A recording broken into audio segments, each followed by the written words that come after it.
Welcome back to my channel Celebuzz. Please share and subscribe and press the bell icon for new updates. Stan Laurel was a comedian whose talent for making people laugh reached people all around the world. However, the legendary slapstick humor he created with Laurel Hardy was hidden by a life filled with tragedy and suffering.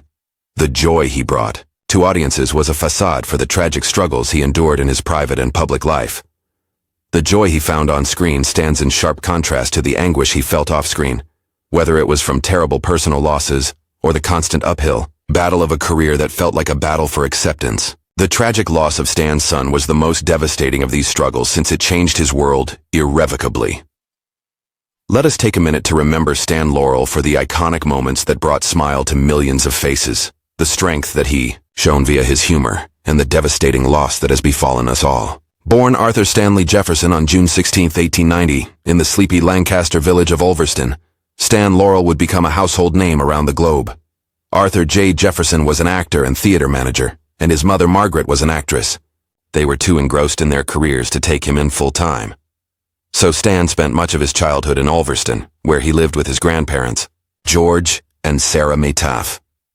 Rather than a carefree childhood filled with play, his formative years were influenced by the ringing of church bells and the allure of the stage, particularly at the adjacent Hippodrome Theater, where he witnessed his father's plays performed. Stan was familiar with this realm because of his background in the performing arts. Stan wasn't merely a boy enthralled by the stage's aesthetics. He was adjusting, learning, and developing an early bond with the stage that would influence his whole career. After the Hippodrome Theater burned down in 1910, he departed for America at the age of 20, following his own aspirations of becoming a famous actor. However, Stan had already had a number of defining incidents in his life before to that voyage. After visiting his grandma in North Shields, he enrolled in a number of schools, one of which was King James I Grammar School. Eventually, he made Glasgow his home, and his father became the manager of the Marital Theatre. Stan started his acting career at the Panopticon in Glasgow when he was 16 years old, having discovered his true calling. He had no idea that this would be the beginning of his rise to legendary status in the world of comedy. When Stan joined Fred Karno's theater company at the age of 20, he took a giant jump forward in his career and became known as Stan Jefferson. While on tour performing slapstick acts, he met Charlie Chaplin, who would go on to become another comic legend. The two would have a lasting impact on one another. They even traveled to the U.S. together, further cementing their connections to the budding Hollywood comedy scene. However, Stan encountered difficulties outside of show business as the globe descended into conflict. He enlisted in the military, but he was exempt from combat due to his deafness and residency status. Regardless, Stan never allowed life's challenges discourage him. Stan, ever the tenacious performer, really founded a new troupe, the Keystone Trio, with two other performers, Edgar and Ethel Hurley, after the Karno troupe folded in 1914. While his on-screen persona was still developing, he started experimenting with his character around this time by taking cues from his old friend Charlie Chaplin. After a string of collaborations and experiments, Stan finally worked with Laurel Hardy on the silent picture The Lucky Dog in 1921, marking the beginning of his career in the cinema industry. Although their cooperation was short-lived, the two would eventually work together again, creating a comic combo that would be remembered for generations to come. A friend of Stan's, May Dahlberg, suggested that he alter his stage name from Stan Jefferson because of the superstition surrounding the number 13 in his given name. He gladly took on the new moniker, Stan Laurel, which has since gone down in history. The early years of Stan's film career were fraught with both triumphs and tragedies. His association with Universal Studios began with his debut feature, Nuts, in May. But Stan's resolve saw him through the termination of that contract, which came about as a result of studio reorganization. He became known as a gifted and adaptable actor through his several cinema appearances in the 1920s. Stan was well established in Hollywood by 1925, and following a groundbreaking partnership with Laurel Hardy in 1927, the two started starring together in a string of pictures that would cement their reputation. Laurel and Hardy were inseparable after this, and their on-screen connection brought non-stop hilarity to audiences. However, there was more complexity going on behind the scenes. A rift that threatened to rupture their collaboration developed in the early 1930s as a result of contract disputes between Stan and the Hal Roach Studios. Returning to Roach after a protracted legal struggle, Laurel and Hardy's relationship with the studio would never be the same. Their blockbuster films continued after they joined with 20th Century Fox in 1941, but Stan felt even more creatively constrained than ever. Laurel and Hardy overcame these obstacles to become household names thanks to their cherished movie. Unfortunately, Stan had to deal with the loss of his best friend and creative collaborator Oliver Hardy in 1957. Stan, who was too sick to go to the funeral, expressed his sorrow by saying, "Babe would understand." The emotional intensity of the occasion conveyed the depth of their connection. Stan Laurel refused all opportunities to return to acting or performing after Hardy's death, and subsequently disappeared from public view. Stan believed that performing comedy without Hardy would be a complete waste of time. Tragedies, scandals, and emotional anguish that only he knew about had marred his private life as well. Stan silently carried the weight of his own grief, which his audience would never quite comprehend, while the world giggled at Laurel and Hardy's antics. There was a man behind the bowler hat, and the jokes whose life was characterized by the silent suffering he went through as much as by the laughing. The loss of his newborn baby, the end of his early relationships, and finally, his partner, with whom he had formed the world's finest comedy combo, were all unfathomable personal losses for him. The fact that Stan Laurel was able to make people laugh while bearing the world's heaviest problems is a tribute to his resiliency, which has survived all of this. However, Stan Laurel's tumultuous relationships were like a shadow that even the brightest lights could not escape. Joe Rock, the producer, bought his wife Dolberg a plane ticket back to Australia because he was afraid she was limiting Stan's professional advancement. Afterwards, she departed. However, the story was far from over. Dolberg went back to the U.S. in 1937, more than 10 years later, and sued Stan for financial support. The breakdown of Stan's second marriage was already a deep wound in his life, and this court struggle just made things worse. The lawsuit was the last straw. It was a public spectacle that added another harsh note to Stan's already troubled private life. Despite the case's amicable resolution, which took place behind closed doors, Stan's personal tragedies were exposed to the world's brutal scrutiny.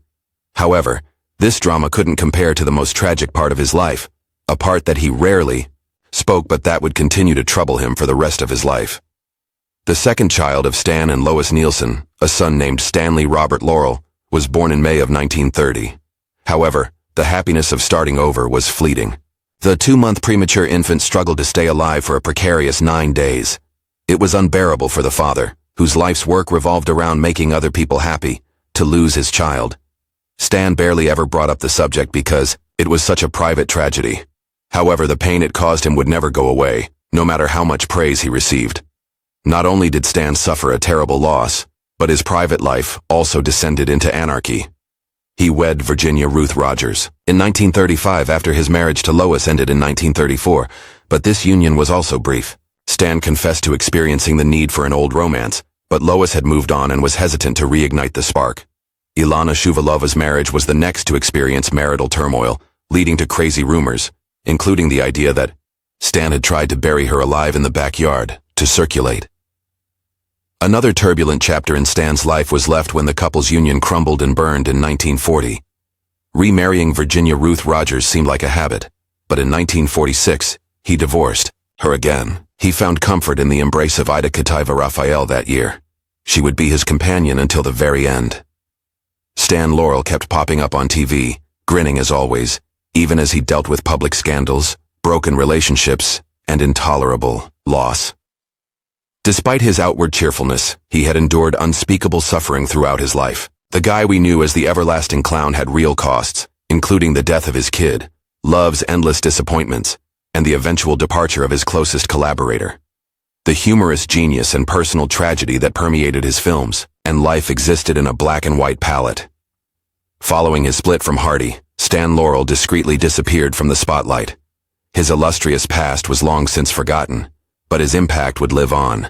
His innovative accomplishment in the field of comedy was recognized in 1961 when the Academy of Motion Picture Arts and Sciences bestowed upon him an honorary Oscar. Even though he was too weak to make it to the ceremony, the acknowledgement was a tribute to all the admiration and devotion he had received throughout the years. An emotional tribute to a man whose impact on the entertainment industry is remembered as Danny Kaye accepted the award on Stan's behalf after Bob Hope had introduced it. Stan lived modestly in his twilight years, despite his illustrious career. Far from the enormous homes of his contemporaries in Hollywood, He lived in a modest, unassuming flat in Santa Monica's Oceanana Apartments. He remained unspoiled by fame. Actually, he frequently took calls from admirers and kept his number on the public record. Stan took great delight in responding and writing to his fans, but he never lost sight of the individuals who had adored him before the fame and fortune came. Many of the comedians that came after him looked to him for guidance. After visiting Stan in his latter years, Jerry Lewis cast Bill Richmond as Laurel, and the protagonist of his film The Bellboy was named Stanley. After phoning Stan, and eventually paying him a personal visit, Dick Van Dyke also showed up at Stan's door. Stan had an enormous impact, with his comic genes permeating the works of subsequent legends. Still, Stan would not return to the big screen without his beloved co-star. Even though he was admired by the comedians of the future, Stan declined director Stanley Kramer's offer to have a cameo appearance in It's a Mad, Mad, Mad, Mad World, alongside other comedy greats such as Buster Keaton and the Three Stooges. He was completely devoted to Oliver Hardy. Without him, he just couldn't force himself to act. There was originally intended to be a subtle nod to Laurel, a shot of a double in an old convertible donning his trademark bowler hat, but even that was scrapped, and Jack Benny got the cameo. Even when Stan Laurel retired from television, he was never really off stage.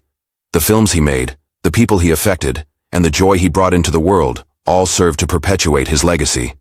With grace and calm persistence, he persisted in mentoring comedians, entertaining audiences, and molding the comedy industry. As the years passed on, Stan's health began to wane. The telltale indications of aging were apparent by 1965. His doctors found an infection on the roof of his mouth in January of that year, and he had a heart attack in February. Stan was 74 years old when he died quietly in his armchair on February 23, 1965. An unassuming farewell from a man who had made everyone laugh his whole life, without saying a word, in lieu of a rousing farewell. Los Angeles' Church of the Hills was the site of his funeral, a small gathering of those who knew and admired him, rather than a lavish Hollywood event. Buster Keaton paid tribute to a man he thought was in a league of his own, and Dick Van Dyke, who had delivered the eulogy, was among the mourners. A private funeral for Stan Laurel, who lived his life in the limelight, was placed at Forest Lawn Hollywood Hills Cemetery. Stan may have passed away, but his impact was still felt, both in the 190 films he directed and in the legions of laughs he and Oliver Hardy created. Their collaboration laid the groundwork for all subsequent comic duos. Their laughing would ensure that they would always be remembered. The memory of Stan Laurel, the genius who brought joy to people throughout the globe despite his own personal tragedies, will live on in the hearts of those who were lucky enough to have witnessed his performances.